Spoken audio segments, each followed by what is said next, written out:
Olá, nós vamos agora para a nossa aula sobre membrana plasmática. A membrana plasmática envolve a célula, individualiza a célula. Nas aulas iniciais, nós mostramos a necessidade da individualização para a origem da vida, né? A membrana plasmática apresenta funções essenciais para o metabolismo, para a vida da célula, e o estudá-la nos mostra a maneira como a vida foi organizada, a quantidade de variáveis envolvidas no processo de vida, tanto do organismo como um protozoário de vida livre, quanto nas células que formam os tecidos dos corpos, né? Então, a membrana plasmática ela foi descoberta antes da microscopia eletrônica. Não se pode ver membrana plasmática em microscopia óptica. O que se vê é o que se chama limite celular. O que é o limite celular? Você consegue individualizar a célula, mas você não vê o que está individualizando a célula. Mas o que acontece? Você pega uma célula, por exemplo, uma hemácia, né? A hemácia tem esse formato aqui.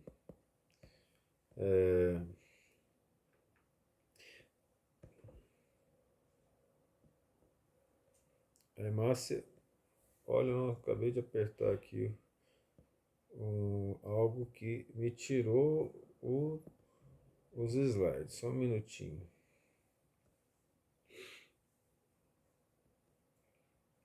Então, por exemplo, a hemácia ela tem esse formato chamado bicôncavo.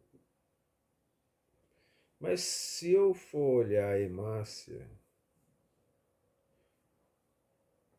de frente, ela vai ter um formato circular, dessa forma.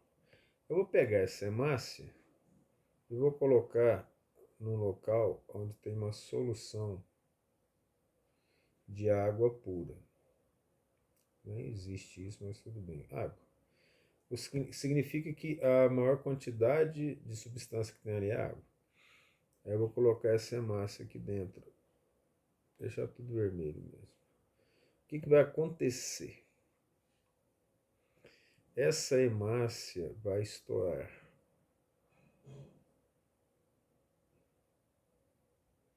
Vai ficar tão cheia que ela vai estourar. Ela vai sofrer lise. Aí, qual foi a conclusão? Isso é um microscópio óptico. Existe uma membrana que envolve a célula, não é só um citoplasma.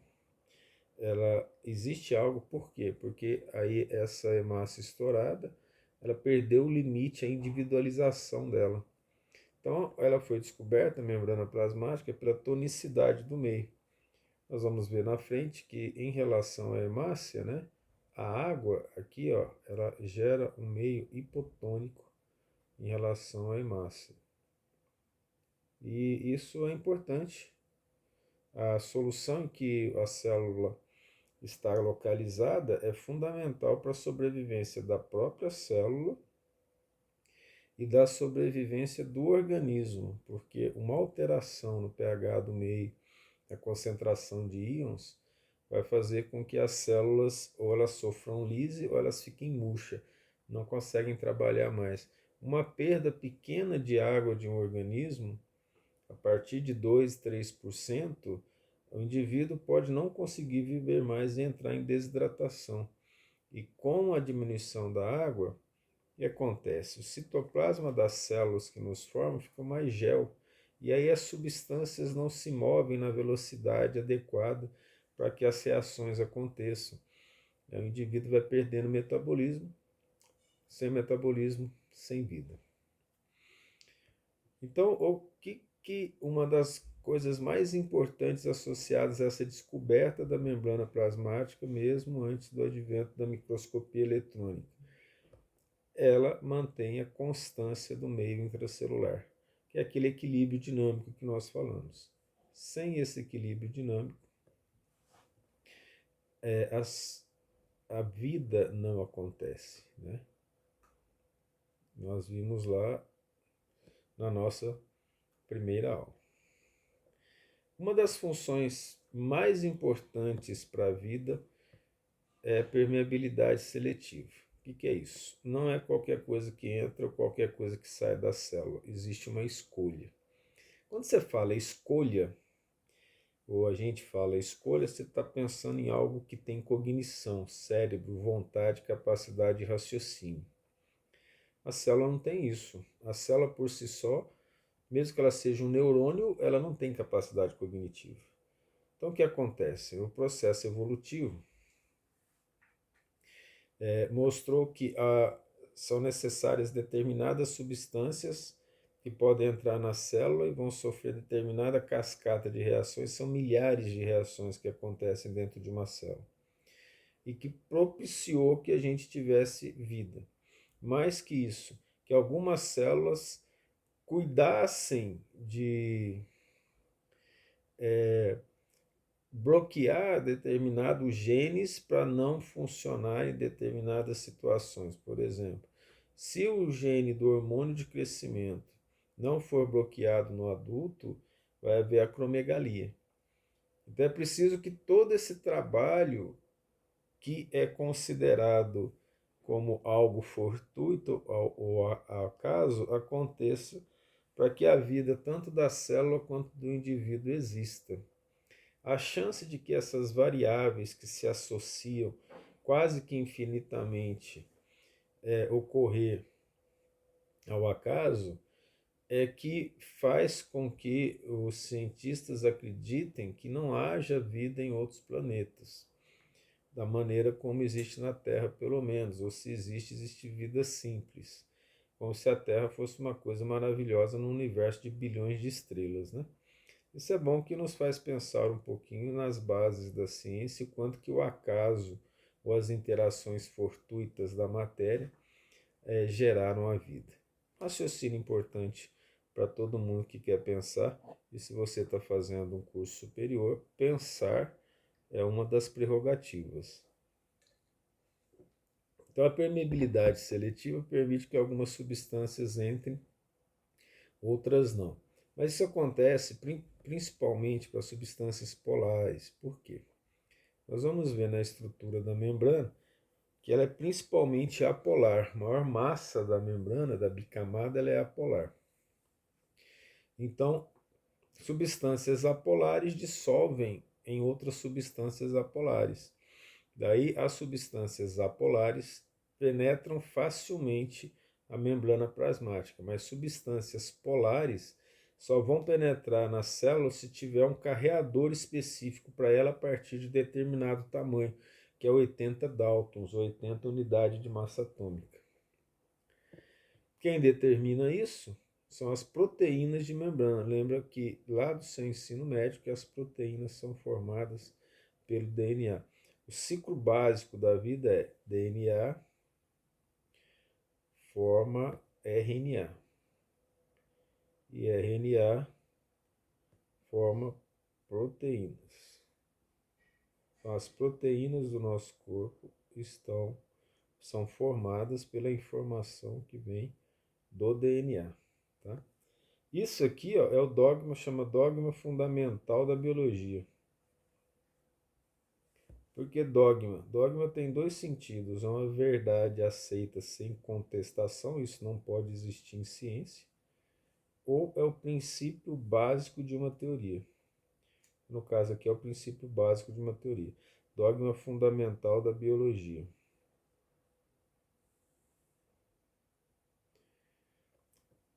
A membrana permite justaposição de células, nós vamos estudar na última parte dessa aula os complexos juncionais, a célula se ligando a outra célula para individualizar o organismo. Né?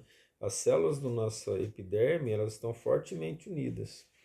Quando elas não são unidas, eu cheguei até a citar na aula passada, pode acontecer o indivíduo ter uma doença chamada fogo selvagem ou pênfilo. Uma célula reconhece a outra da mesma espécie, também é uma das funções importantes da membrana, porque ela só vai reconhecer com a parte externa, né? Como é que ela vai reconhecer de dentro? A primeira coisa que se encontra quando duas células se encontram é a parte superficial da célula, que é a membrana. Esse reconhecimento é fundamental. Quando a gente é formado na embriologia, a gente dobra lateralmente e as duas partes se encontram no meio. Se essas células se encontrarem no meio, elas vêm com alta velocidade de duplicação. É no que elas se encontram aqui, ó, elas têm que parar, trocar informações através de proteínas que se ligam e formam canais entre uma célula e outra. E aí elas começam a ter um metabolismo idêntico. Quando isso acontece, normalmente a pessoa tem assimetria facial, tem assimetria torácica ou abdominal. É mais comum a assimetria facial. Mas se a falha for muito grande, é incompatível com a vida. Você imagina, no caso, um lado da face, quando vai se fechar, cresce mais do que o outro, de tal maneira que você só tem uma metade maior do que a outra, gerando uma assimetria facial e pode ser incompatível com a vida. Ela interage com o meio pode ser externo, como um protozoário, ou pode ser com a matriz extracelular dentro dos tecidos. E com o citoesqueleto também foi outra coisa descoberta, porque as estruturas se movem dentro das células de forma organizada. Para isso acontecer, elas têm que seguir determinados caminhos. Então a célula tem um citoesqueleto proteico, em que algumas vesículas se movimentam seguindo essa ordem, como se fosse um carrinho de teleférico, né? E ela serve de base, de suporte para sistemas enzimáticos, de uma maneira geral, mas o mais conhecido aqui é a membrana MMI, membrana mitocondrial interna, onde ocorre a cadeia respiratória em que um sistema enzimático está organizado numa ordem específica para que o produto de uma reação seja reagente da outra, algo que nós já falamos anteriormente. Sobre a manutenção da constância do meio, nós pegamos aqui, ó, nesse esquema, nessa figura que está à direita, os vários íons, sódio, potássio, cálcio, magnésio, cloreto, bicarbonato, fosfato, substâncias polares como glicose, aminoácidos, pode ser polar ou apolar, colesterol, fosfolipídio, triglicéride, pressão de CO2, de O2, pH, proteínas de uma maneira geral. No meio extracelular, o quanto se encontra disso? No mar, por exemplo. E aqui é a célula. Meio intracelular. Concentração é a mesma? Não, ó. Sódio tem 142 milimol fora e 10 milimol por litro dentro. A diferença é muito grande. O contrário do potássio, 4 milimol no meio extracelular, 140 no meio intracelular. Cloreto, por exemplo, 103 milimol do lado de fora da célula, né? No meio extracelular e 4 dentro. Para manter essa diferença de concentração, a célula precisa ter permeabilidade seletiva, por isso que está destacado aqui, ó. Essa permeabilidade seletiva permite a manutenção da constância do meio intracelular. Para isso, pode acontecer passagem de substâncias sem hidrólise do ATP e pode ter hidrólise de ATP, que é chamado transporte ativo. Não usa a palavra energia, não, depois nós vamos comentar isso, porque se a água se move, digamos que a água entre na célula, vai falar assim, a água é por transporte passivo, portanto sem gasto de energia. Como assim? Se ela se move, conceito básico de física, né? Ela tem uma energia cinética. 1/2 de mv ao quadrado.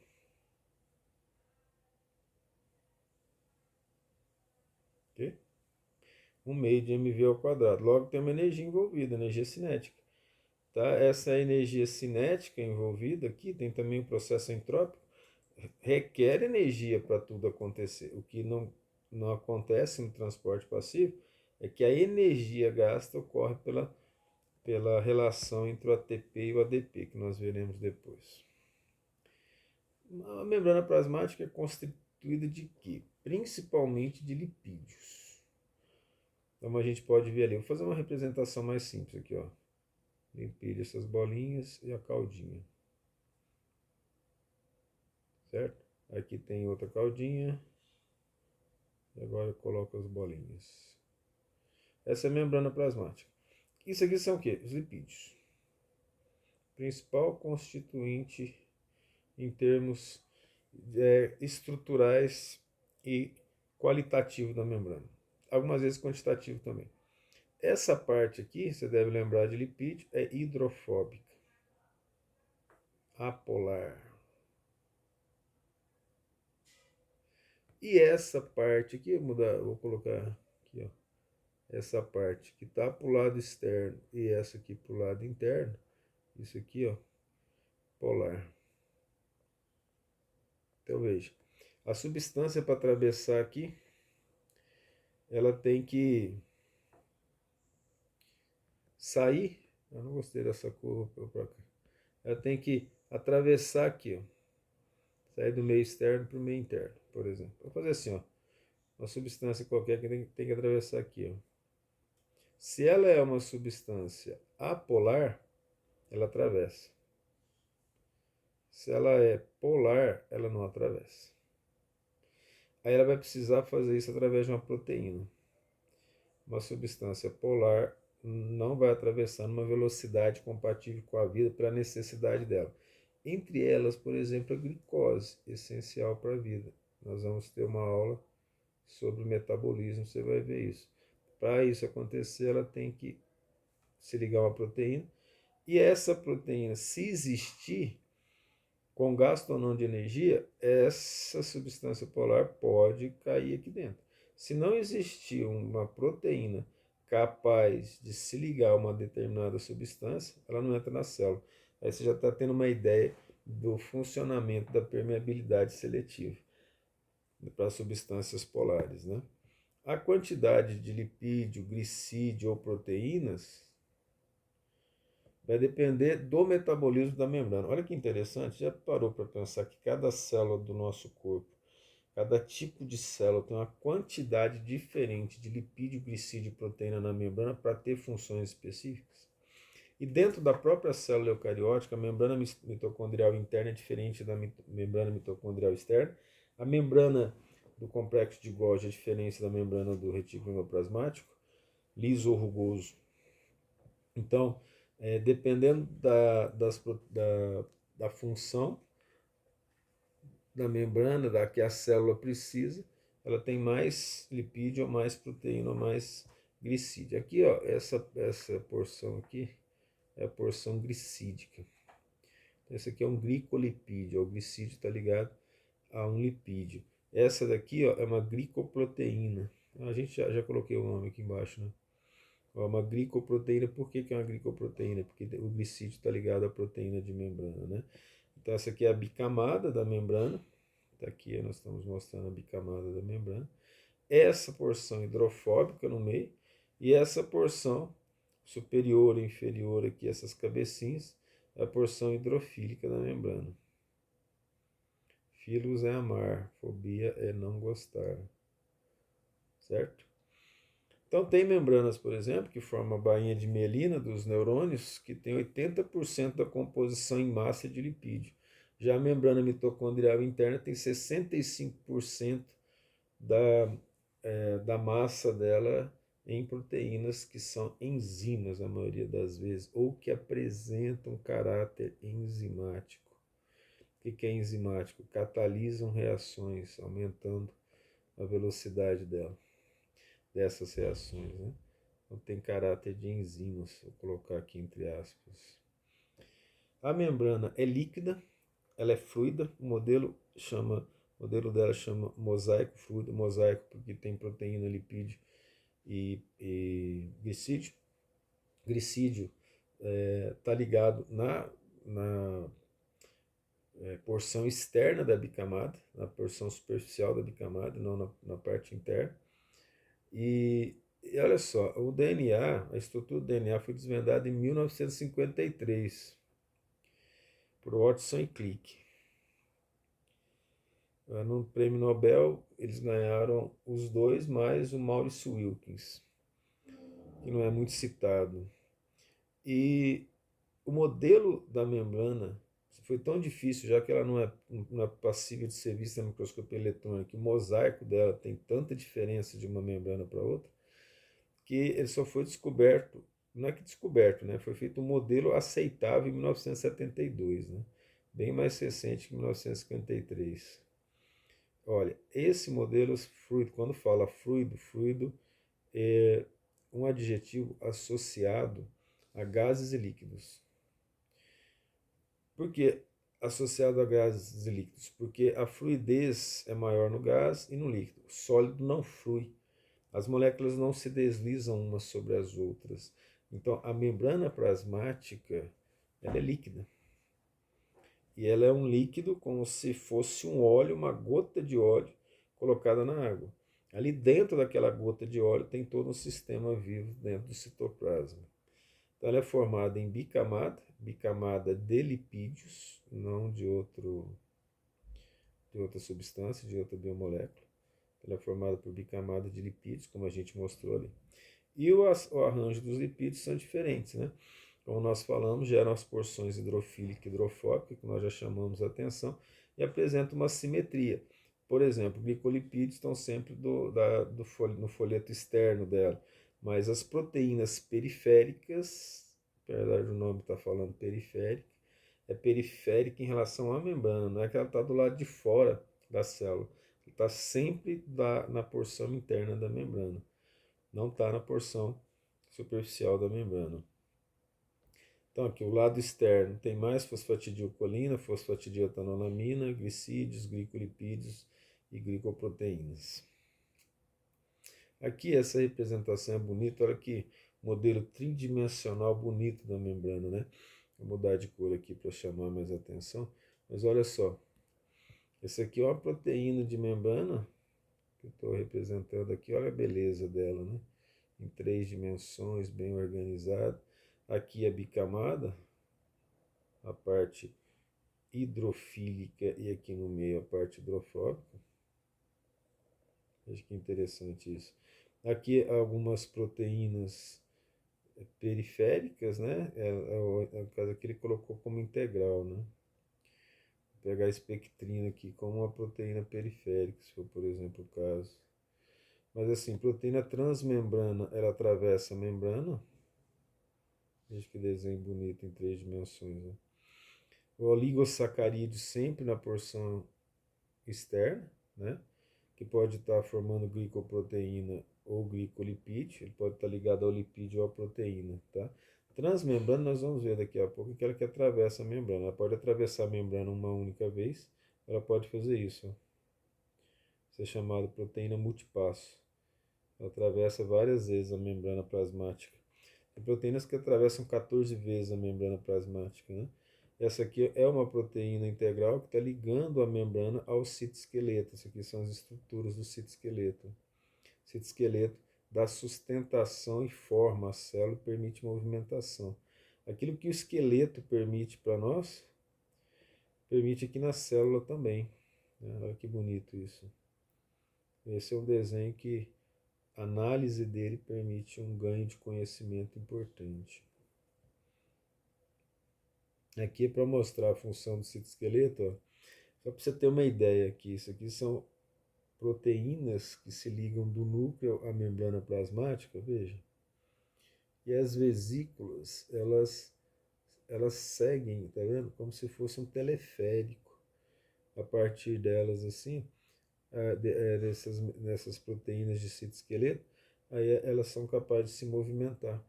Que essa aqui vai ser lançado fora, essa vesícula secretora. Esse aqui é um endolisossomo, permite a entrada de substâncias graças ao citoesqueleto. E a membrana é sustentada por esse citoesqueleto. Dentro da constituição, vamos falar dos lipídios agora. Nós já falamos dos glicerolipídios ou glicolipídios lá na aula sobre biomoléculas, constituintes iônicos e moleculares do citoplasma, que é esse aqui, ó, tem a cabeça, né, que é um glicerol, e duas hidroxilas do glicerol tá ligado aqui os ácidos graxos, principalmente o oleico e o palmítico.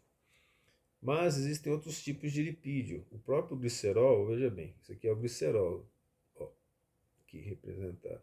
Então, aqui tem um ácido palmítico, um ácido oleico, tem uma insaturação, ambos são ácidos graxos. Aí essa outra hidroxila liga-se um fosfato. Aí ele passa a chamar fosfolipídio ou glicerofosfolipídio. Glicero por causa de quem? Do glicerol. Glicerol é 1,2,3 propanotriol. Basta você lembrar lá dos nomes da química orgânica, certo?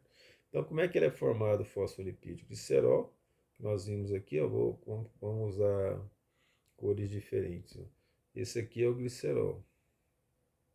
Né? O glicerol, ele se ligam a ele, né, dois ácidos graxos.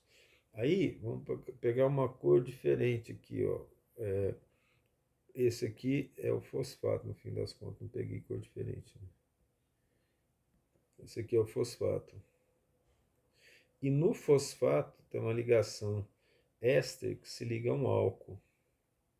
Esse álcool pode ser etanolamina, serina, colina. Já ouviu falar da acetilcolina, a colina ligada ao grupamento acetil, inositol, formando o fosfatidil. Então, esse grupo aqui, ó, esse grupo sem o álcool aqui, chama fosfatidil. Aí você coloca o nome. O fosfatidil ligado a etanolamina chama fosfatidil etanolamina. Fosfatidil ligado a serina pode ser fosfatidilserina. E eles apresentam funções importantes e diferentes dentro da célula. Tá? Eles funcionam como estruturas catalisadoras até de uma certa forma, é o que permite a catalisação de reações específicas na transdução de sinais que nós veremos mais à frente. O outro tipo de lipídio é o esfingolipídio. A palavra esfingo vem de esfinge mesmo, daquela esfinge grega. Quando eles estavam estudando os lipídios, eles não conseguiam discernir a estrutura dela. E aí, nessa luta para discernir, um pesquisador lá falou assim, nossa, esses lipídios, esse grupo de lipídio é um enigma, uma esfinge. Aí resolveram dar o nome de esfingolipídio.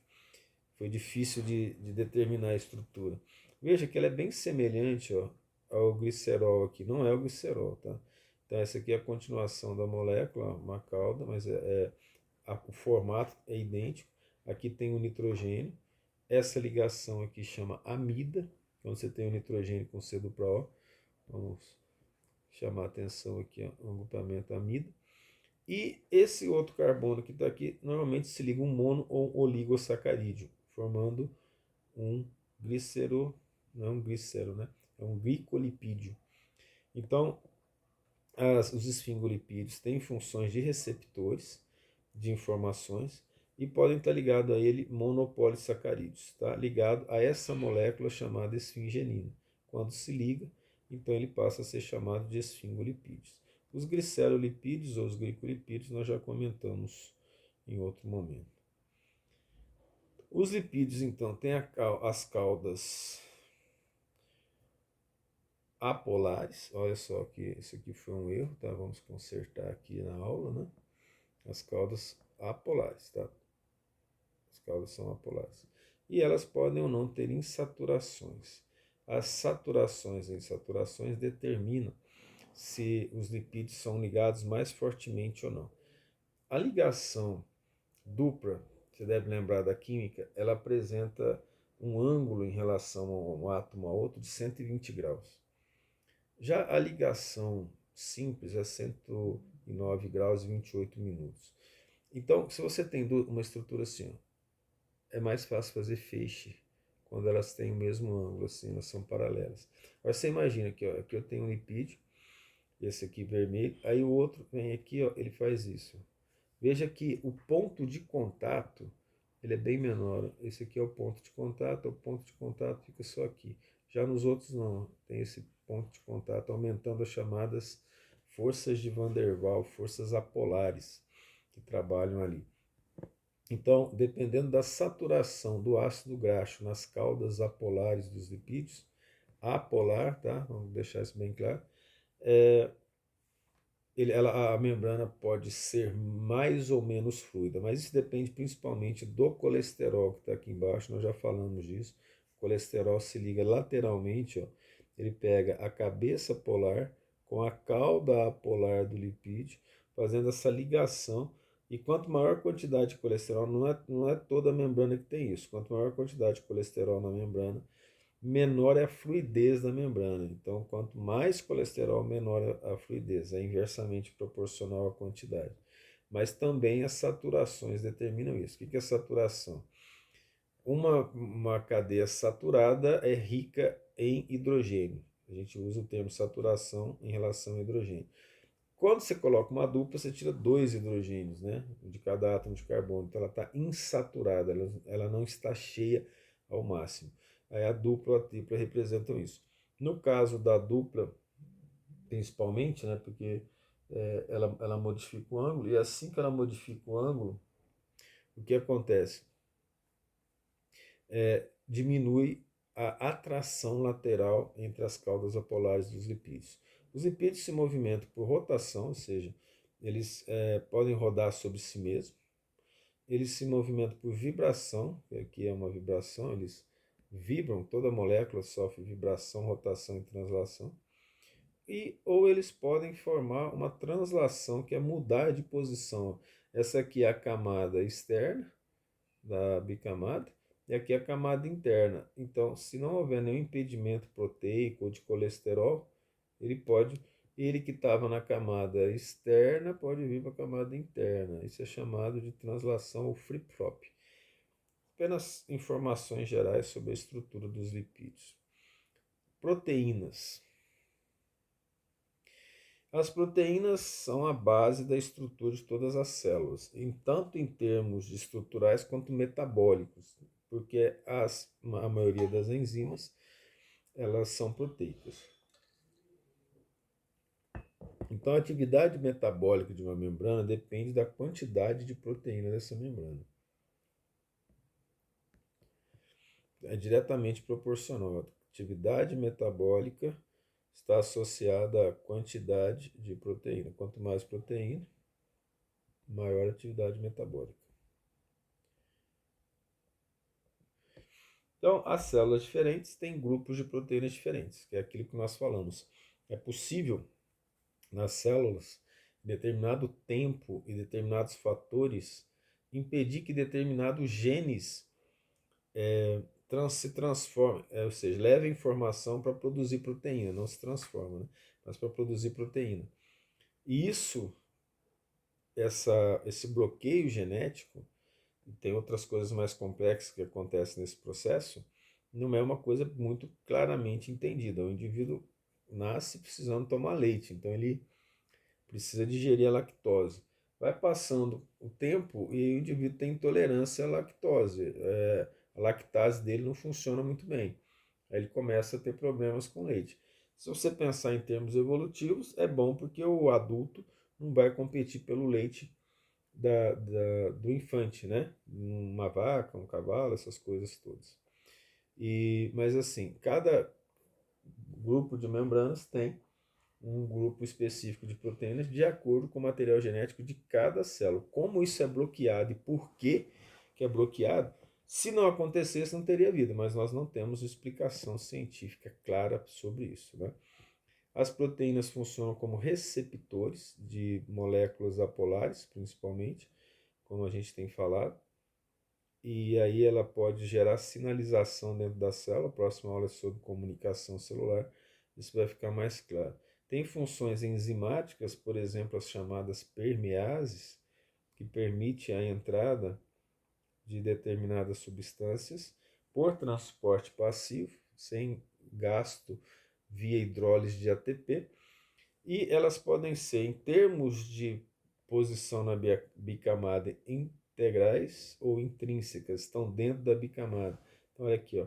Vou colocar aqui em volta. Essa daqui está atravessando a bicamada, está dentro dela, né? E ela pode ser transmembrana, ela atravessa a membrana toda. Ou uma parte, parcialmente, como essa aqui, ó. Essa aqui é integral, ó. Estou mexendo aqui do lado. Ela é integral, mas ela não atravessa a membrana toda. E das que atravessam a membrana toda, pode atravessar uma vez ou mais de uma vez. Quando é mais de uma vez, é chamado de multipasso. A maioria das proteínas de membrana são intrínsecas, né? E elas estão associadas ao sistema imunológico, porque quando você coloca uma célula, uma hemácia não é chamada de célula, não vou entrar em detalhes agora, mas uma hemácia num outro indivíduo que apresenta proteínas diferentes, ó, eu não estou falando do sistema BO necessariamente, que está associado principalmente a glicídios, mas quando você coloca uma célula diferente da sua em contato com o sangue, vai produzir anticorpo contra eles. Então eles ativam, essas proteínas ativam em outros seres do sistema imunológico. Tá? E elas também têm receptores para defesa da própria célula. São questões que podem ser estudadas na chamada apoptose, que nós vamos citar numa aula à frente. As proteínas periféricas são periféricas, estão extrínsecas, elas não estão dentro da bicamada. Elas estão ligadas aos lipídios da camada interna, né? E elas podem, as proteínas de uma maneira geral, podem se mover pela membrana. Aqui é um caso que a gente está vendo de uma célula via microscopia eletrônica, em que ela está no meio onde tem uma droga chamada concanavalina A. Essa droga faz com que as proteínas se juntem. E aí, na microscopia eletrônica, a gente viu aqui que elas se juntaram. O que, que significa isso? Significa que as proteínas podem se mover livremente pela membrana. Livremente eu acho que não deve ser dito, mas elas podem se mover pela membrana. Assim como tem esse caso, foram descobertos que as proteínas envolvem determinadas áreas da membrana, formando balsas lipídicas, né? Então, o lipídio não somente ele pode se mover através da membrana, mas essas balsas podem se mover através da membrana também. O grupo de lipídios podem se mover através da membrana plasmática. Os açúcares, os glicídios, os carboidratos, né, são sinônimos. Eles formam os glicolipídios, ou seja, quando estão ligados a lipídio. E aqui, ó, eu vou pegar aqui, ó, esse caso aqui é um glicolipídio. Tá vendo? Aqui é outro glicolipídio. Ou glicoproteína. Isso aqui é uma proteína transmembrana e tem açúcar ligado nela. Aqui é um oligosacarídeo, né? Ou pode ser até um monossacarídeo, mas a maioria é oligosacarídeo. E aí formam as glicoproteínas. Essa estrutura de açúcar aqui do lado superficial da membrana forma uma estrutura chamada glicocálice. Glicocálice, antigamente chamado glicosaminoglicanas ou mucopolissacáride, hoje não é mais usado, só se você estiver lendo um livro muito antigo. Eles formam uma estrutura associada tanto à questão de sistema imunológico, quanto também a retenção de partículas, por exemplo, do muco do nariz, para retirar as partículas de poeira que penetram lá, como também aqui podem ter substâncias, no caso do intestino, aqui tem as enzimas, as peptidases, as dipeptidases, as proteases estão aqui, ó, nesse ambiente do glicocálice, e aí ele, o alimento vai sendo digerido, né? Ele também é responsável pelo reconhecimento de uma célula a outra, se eles fazem parte da mesma espécie, e também da adesão celular, permitindo que uma célula se ligue a outra, principalmente as células epiteliais, células da musculatura, principalmente a cardíaca, né? Você não tem uma célula cardíaca pegando desde o átrio até o ventrículo. Elas vão se juntando, né? E essa junção para reconhecimento, para esse cimento que tem entre elas, inclusive lateral, o glicocálice está associado a essa função. E está associado o sistema BO de antígenos. Aqui na microscopia eletrônica, ó, o glicocálice, está aqui essa parte escura em volta da membrana plasmática. É possível ver a microscopia eletrônica que existe realmente um glicocálice envolvendo a célula. Tá? Aqui o núcleo, você deve estar vendo ó, o núcleo aqui, e aqui a chamada membrana dupla do núcleo, né? Antigamente chamada de carioteca. A palavra cário é caroço, teca é casca. Nós falamos que a membrana ela é líquida, ela é fluida. Você não pode dizer que uma coisa fluida é uma casca, no sentido que a gente aprende que é duro. Então o nome passou a ser apenas envelope ou envoltório nuclear, envoltório do núcleo. Ok? Ó, transporte através da membrana. Nós vamos dividir essa aula em várias aulas e essa agora nós vamos terminar a primeira aula e agora na próxima aula a gente recomeça a aula 4.2, transporte através da membrana. Até a próxima aula.